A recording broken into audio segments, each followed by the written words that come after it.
narices es este? Soy Nate, un amigo de Sully. Sully no tiene amigos. Lo sé bien, soy una de ellos. Eso no es cierto, a mí me adoran. ¿Y este juego de espías no podíamos quedar en tu casa? Podrían haberte seguido. ¿Te crees que no sé ver si me siguen? Yo te he seguido desde el aeropuerto. ¿Ah? ¿En serio? ¿Cómo desde el aeropuerto? Mira, no importa. ¿Qué hace este aquí? ¿Qué hago yo? ¿Qué haces tú aquí? Veo que no se lo has dicho. Chloe tiene la otra cruz. ¿Qué? ¿No te lo había mencionado? Ni de coña. ¿Estás seguro? Bueno, es mía prácticamente. Vale. Y como vamos a ser todos socios, lo siento mucho por ti, pero te aguantas. No, de eso nada.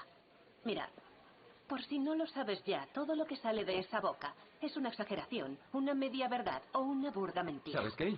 Estás faltando a la verdad. Adiós, Sully. Pero, vamos, Chloe. Volverá. ¿A dónde va a ir? Pues no parece que vuelva. ¿Qué más da? ¿Dónde está la cruz? En mi mochila. Mira en tu mochila, venga. Joder.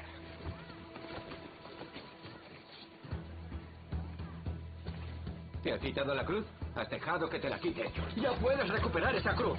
No me lo puedo creer. Menudo error de novato.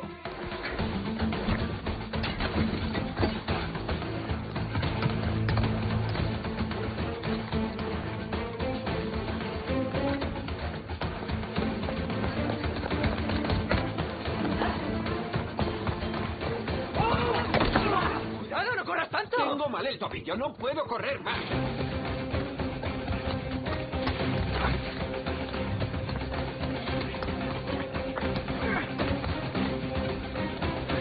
¡Oh, mierda!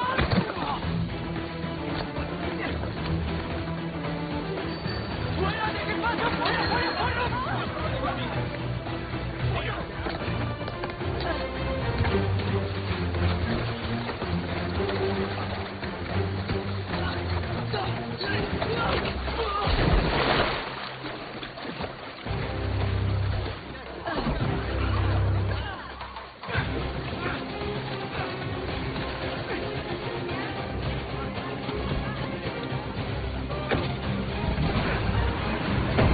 ¡Escucha!